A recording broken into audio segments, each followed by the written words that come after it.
T.Y mubona bari kubagwana nk'abiyahura kubera ko bavuga nti none twebwe ntaco tukicera ntaco tukimaze no kugwana hama ikiba kibi. Yaravuze kuva kera nti ikintu cyari kurokora bano bantu kikabakiza neza bino bintu kwari uko mission abazungu babahaye bayikora neza bayikora convenablement ico kintu cyari kubafasha. Ariko isose yamaze kujamwo akantu biranka ubwo rero bavuga nti ni kufa na kupona no kugwana no kwiyahura kumwe babikora bakiva mu Buganda binjira hehe binjira mu Rwanda. Niko n'umwanya bariko baragerageza gufonsa kugira ngo barabe neza ko iyi Rubaya boyisubirana kugira ngo kubera ko iyi Rubaya kubera ko tubabwiye Minembwe nuko kimeze na hantu haba ari hanini gose na hantu bari hanini na hantu Minembwe ni niya cyane n'umutekano mukuru kuraba ubira iyo nkuko kumva bikubira mu misozi atana abantu bahaba niho ariko aragira niho karabera muri niho ariko aragereza kuba intambara hano hantu urumva batababesha ngo Minembwe mu bintu nibiki bariko imigwa byose kubira mu dusozi iyo niho habera intuzenya kubera ko akarere kose karamaze gufata uzuza kubesha ngo aba bagabo baracafise inguvu azo ariko arakoresha. Abanyarwanda bo kwitandukanya n'uyu Sekibi, abanyarwanda ko kwitandukanya na Sekibi kubera ko Sekibi kubaragira arazigwa jewe ndemeza neza entre le 9 na le 15 something gonna happen. Hari ikintu kizoba kabisa, hari ikintu kizoba. Niyo mpamvu abanyarwandakazi ibintu byakomeye. Yes, nkundira kandi ndakuramutse wamaze kwanda abone cyangwa subscribe nezere kumeze neza cyane hama twe turameze neza hama ndamutse abantu bose badukurikirana bari mu mihingo ine igizisi ni mwaramutse namwiriwe biravana umwe wese nahagize nte aherereye turabakunda cyane ndabibuza ko kanda abone cyangwa subscribe kugira ngo tubandanye tugira umuryango wagutse cyane. So nongeye kuza imbere zanyu za kamera kugira ngo turabiri hamwe amwe mu makuru ariko aravugwa mu burasirazuba bwa Kongo. Aha ndahera muri Rubaya aho Rubaya imigwano yongeye kwaduka aho FARDC Wazalendo hamwe na FDNB bari kumwe na Rezibu bongeye gutara mu mitwe nabo bagwanyi b'u Rwanda ndavuga M23 hamwe nabo bari kumwe AFC hamwe na twigwane. So ndagaruka kandi turabire hamwe mu Minembwe mbega havugwa biki mu Minembwe situation imeze gute mu Minembwe hariko harumvikana ibindi bitero aho kugeza n'isaha leta ya Kigali yonge ibandanya canke iguma igerageza kwisubiza Minembwe. Ndazogaruka kandi tuganire ku bihano byafatiwe u Rwanda nize nkurikizi zigiye gushikira u Rwanda ku bihano bo barafatiye u Rwanda. So imbere ko nigera mu kiganiro nyezena ndagusaba utaragira abone cyangwa subscribe tongere tubikora kugira ngo ibintu bibandanye gute bigenda neza cyane. Ndabibutsa ko ngaho muri commentaire ariho hantu hari ikibanza cyo kuganiriramwo. Ndakwibutse wewe ufise iciyumviro canke ufise cyo ugomba guterera please twandikire muri commentaire kugira ngo tubandanye tuganira cyane. So reka nije kuganira nyezina muri Rubaya ibintu byongeye gukomera cyane aho hariko kugeza isaha hariko haraba imigwano iteye ubwoba cyane aho M23 iriko iratana mu mitwe na FARDC iri kumwe na coalition ya muti ibintu bimeze gute. Twarabwiye kuva kera ko iyi Rubaya ni centre de commerce kuri President Paul Kagame hamwe nabo bari kumwe ndavuga aba bagabo abisuma je ndabyita ibisuma kubera ko ntibyumvikana ukuntu ushobora kumara imyaka 30 uri uragira ico bita kwiba mu gihugu c'abandi. That is why ndavuga ati nibisuma. Uno musi rero hazindutse haba ibitero bikomeye cyane.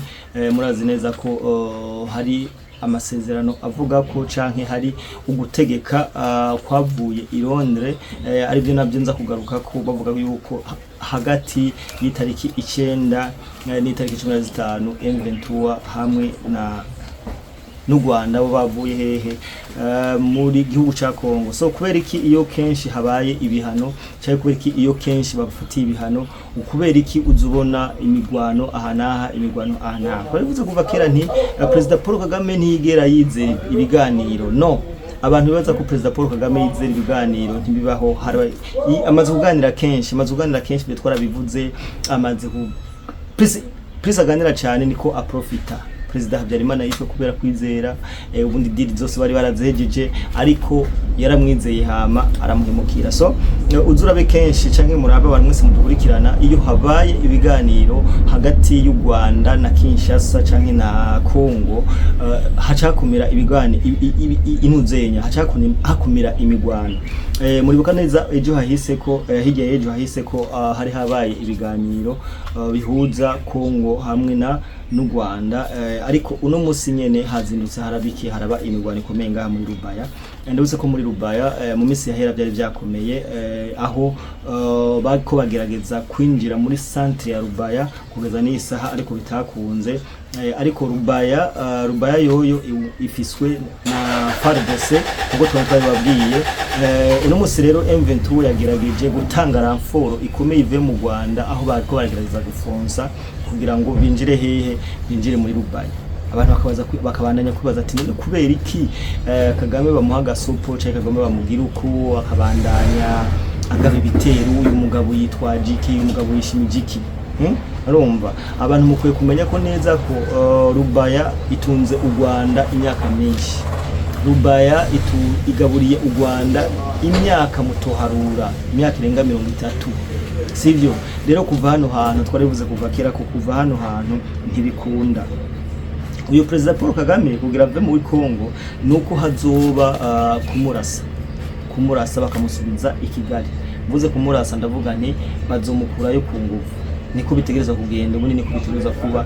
Ariko abantu bose bibaza ko agiye guhagarika, afata amakamyo, afate yuriza aba ba Makenga, yuriza aba bananga, yuriza aba ba Sematama, yuriza aba ba Rugabo, aburiza abatware, ntigikunda kabisa kubera ko ntaho yo batwara. That is why mubona bari kubagwana nk'abiyahura kubera ko bavuga nti none twebwe ntaco tukicera, ntaco tukimaze, no kugwana hama ikiba kibi.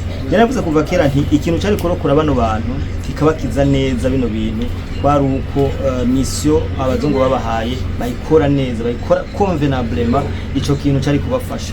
Ariko isose yamaze kujamwo akantu biranka.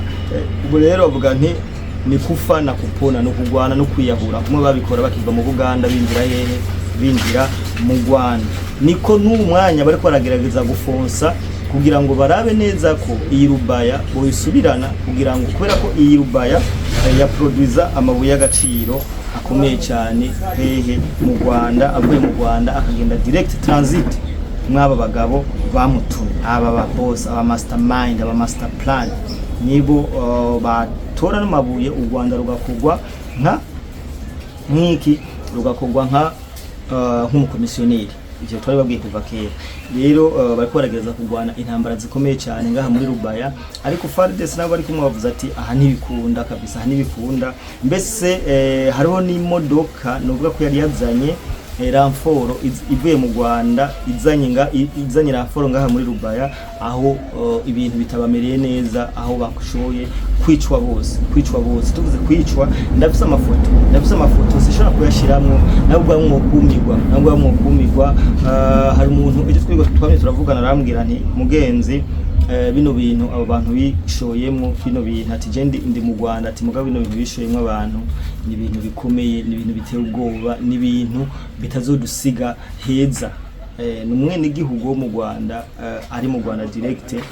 So yanukiye Wood yarambuza ati ntuyishire ntuzocire no mu biganiro byawe, ati ndagukurikirana cyane, ndakunda ibyo uvuga, ndanakumviriza cyane kandi uvuga ibintu bitomoye, ati mugabo kabisa ibintu ni bibi. So abana b'i Rwanda, abana b'abanyamurenge babandanya gupfira ngaha muri Minembwe. Ndabutse neza ko hari abanyeshuri b'abanyamurenge bashoboye kuza kugira vacances muri Congo, ariko ibintu baca babindiza mu gisirikare ku nguvu.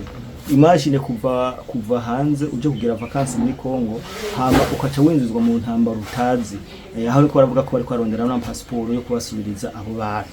Urumva abo banyeshuri. So abana b'u Rwanda, abana ba Congo, ndavuga sirito abanyamurenge, abana ba Masisi bariko babandanya bagira bashukwa mu bitero bikomeye cyane. Reka tugaruke cyane muri muri Minembwe mbega byifashe gute abantu abakeneye kumenya situation yo muri Minembwe still biracari kwa kundi nyene muri Minembwe haracariho iracakontrolwa na FARDC nkuko twababwiye FARDC niyo iriko irakontrola hano hantu twarivuze nti FARDC ntirota irekura nubwo hariho ibina biriya bibandanya bivuga ngurumva ngo turashage no no gutera igere rya nyuma biriko bibira mu misozi kuri ya Minembwe kure cyane rwose urumva aha ndababwira ko ari intunzenya ariho bari novuga iki hari ibirindiro byabo bagabo ba M23 hano niho hari ibirindiro kabisa bikomeye ariko barashoboye kuhabakura so nuko cifashe cyo muri Minembwe abantu badukurikirana mumenye neza ko uyu mwanya iriko ikontrolwa na FARDC coalition FARDC nabo bari kumwe aho rero nta umuntu aza kubwira ngo yaye ngo Minembwe ngo iki nibiki Minembwe nuko kimeze n'ibintu biba kubera ko tubabwiye Minembwe nuko kimeze nahantu haba ari hanini gose nahantu bari hanini nahantu Minembwe ni ya cyane n'ibintu n'umutekano mukuru kuraba ubira iyo nkuko mwokumva bikubira mu misozi atana abantu bahaba niho ariko aragira nko arabera muri niho ariko aragereza kuba intambara hano hantu urumva batababesha ngo Minembwe mu bintu n'ibiki bariko imigwa byose kubera mu dusozi iyo niho habera intunzenya kubera ko akarere kose karamaze gufata uzuza kubesha ngo aba bagabo baracafise ingufu azo ari karakubesha reka twinjire muri point ubundi nagomba sesanguriye ko neza cyane ibihano les sanctions ziheruka gufatirwa igihugu cy'u Rwanda aho hafineri zikora inzahabu zo bazarugawa mbona kuvuga iki iyi ikintu cyambere babwira ko ino rafineri yarimo imitahi ikomeye cyane yaba bagabo dahera kuri President Paul Kagame inze muraba James Kabarebe inze n'abandi ahantu hari ubutunzi bwabo bukomeye ubundi iyi ntuzenya ikiba banned novuga ko bahumbye amamiliyoni atagira ubwoba ateye ubwoba batagira ufite menshi cyane kubera hano hantu niho hari ni nkuko ubu ufise amafaranga menshi kuvuga ati amwe ndabika mu nzu andi ndashora muri bijya bintu nuko kubera ko namba hariho ibintu byinjiza amafaranga menshi mu gihugu cy'u Rwanda nizi Gasabo Golden nabonye bayita Gasabo Golden menga nizibiri menga bugaye zibiri niho hava amahera menshi y'u Rwanda kabisa y'u Rwanda menshi yava hano hantu so nukuvuga iki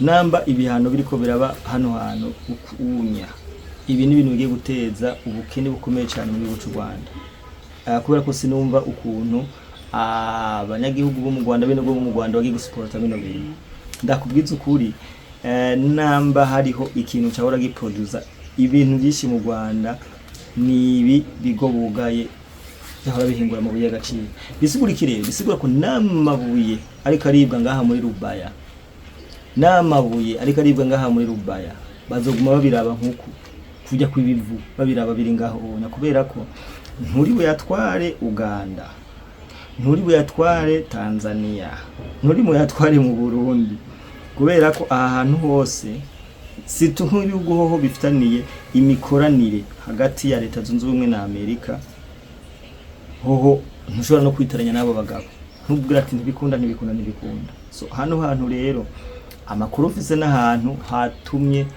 aba bagabo bacanganikirwa mu mutwe pe baravuga ati bigiye kumera gute so ibintu bibatangaza ni nkuko cyo mu gatondo mwovyuka mwumva nti amahera yose ava mu Rwanda aca muri banki nkuru y'u Rwanda mbe bayitwa Swift code Swift bashaka kuvuga ati code Swift zose turazugaye so nukuvuga iki rero jewe Masadi Buros hamwe na Marco Rubio barabivuze bagenda processes ubundi Amerika irafise uburyo n'ububasha bwo kufata inkoza rutura bakarasa mu Rwanda ibyo barabishoboye ariko ni kwa kundi bofata inyundo bose bofata isaza ukayicisha inyundo ubusanzwe iyo saza ubirenganije niyo mpamvu Amerika yo itashaka gukora bino bintu. Amerika yoshaka kubikora mu buryo bwa kidiplomasi, ndavuga mu buryo bwa kidiplomasi, bashaka kugenda ikintu ku kindi. So no kuvuga rero bashaka ni kwa kundi umuntu bita mufasa kupele hasine, bakundi umuntu umuca imizi. Umaze kubona igitego kitagira imizi nigishobora gukura ica cuma. Ufite bobo barashaka, murabona ko batanga barafata ibihano abasirikare, baramufata ibihano vya visa, baramufatira ibintu byose, barafata ibihano nawe akaza akavuga ngo sanction. Bobo bashaka umva bariko bahera nkuko hera kwino uduga ugakata utugasubira. Bobo bariko bagenda buhoro kugira ngo bamufate neza uko bamufate kabisa, bavuga ati wa wishikanye. None ibaze nk'ubu byo kwavuga ati okay, nta miti u Rwanda rurekuriwe kugura akarorero, sivyo, nta mafaranga akwiye kuzaraza mu madevize mu Rwanda, bakabikora kuko rabishoboye regisi ni yabo. None ico gihugu cyaca kigenda gute? Byo bigenda gute? Nta munyagwa, nta passport y'umunyarwanda, nta ntibibaho akunda. So rero bakeneye kumuca imitsi hama bamufate bugwatuko. Ari ukuntu nyine umuntu mubabaza neza ukamubaza akavuga ati nababaye pe, nababaye twabivuze kuva kera. Abanyarwanda badutera ibitutsi, badutuka, batwita intera hamwe, batwita ibifobagane, batwita ibiki n'ibiki, urumva ibigarasha bambe, batwita ibigarasha, batwita ibiki, batwisa amazina menshi. Twe turihoye, ariko muri ko murabibona ko ibintu biriko birakomera cyane gose. Rero twe turacahanura zino nkota nizemere zimanika amaboko hama bafate aba bagabo bose bakureho mu Rwanda babajane hariya, hama bazofume bacigwa imanza. Harimo Sirituyo Kagame, barabonye nk'amashirahamwe Amnesty International ibintu byavuze, no kuvuga Amnesty International bambe, no kuvuga ibintu biko bira mu Rwanda je sindavyumva, sinzi ko bari ko baribona nkuko je ndabibona, urumva. Sinzi rero ko hariho ukuntu abanyarwanda bo kwitandukanya n'uyu Sekibi. Abanyarwanda ko kwitandukanya na Sekibi, kuko ko Sekibi ubaragerame arazigwa. Jewe ndemeza neza entre Ronef na Rokenzi something gonna happen. Hari ikintu kizoba kabisa, niyo mpamvu abanyarwandakazi ibintu byakomeye pe, nakomeye cyane gose. Simbona ukuntu kuno kibazo uyu president Paul Kagame agiye kugikora, sindabibona kabisa, sindabibona na gato. Hari ikintu kigiye kuba gikomeye cyane, gikomeye. Ariko je uko ndabizi, gerageje kuri ama discours y'umuzehe wanyu muzehe Paul Kagame, akubwira ati oya, avuze kadakangwa n'ibiguruka. Siniko ndabona izi ngabo azikura mu Rwanda. Rero Antero Nefu na Rokenzi navyo kumusaba uruhusha, bazoza baheri Masisi, baheri Minembwe, baheri Rubaya, bahereho bakubite Gasiya bagende maki Kigali, kuzo bari gukubura. So nibaza ko ibintu bigiye kubera bikomeye cyane. Mu gihe ubundi Tshisekedi byatanguye bamugaya amapiza n'ibiki, ariko ujya mugabo ari smart. Ujya mugabo ndamukunda sana kubera ko yamaze kubita abantu. Je nabonye bagira critique ngo yagurishije Kongo, ngo yahaye ngo butari ngo Rwanda, ubambe ngo Amerika, ngo yahaye butari ndande, ibintu bitandukanye cyane. Ariko hako umuntu yo kwiba ubutare akazana kwica, akazana kurasa, ni wowe umuntu mukumvikana. Imagine ujya mugabo yakoze ubutari buzoza buhingurirwa mu gihugu ca Kongo, ni buzoza birabera.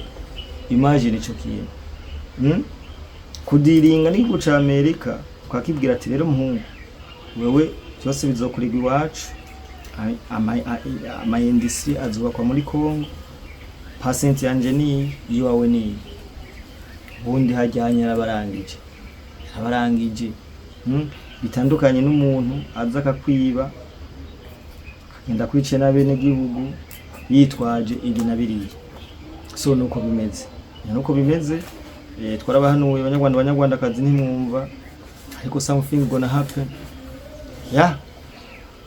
ari ikintu kigiye kuba vuba kabisa. Je nababwije ukuri entre la 9 na Rokenzi hari ikintu kigiye kuba gikomeye cyane mu gice Rwanda, komeye gose. Rero umuntu yikunda yoba aritandukanya nayo bibintu, akitandukanya kabisa kuvuga atoya je sindabirimo ahonya sawa kubera ko bazokubitira hamwe gasi. Ibyo ndabivuze mu byandika ahantu. So turabakunda cyane, ciao.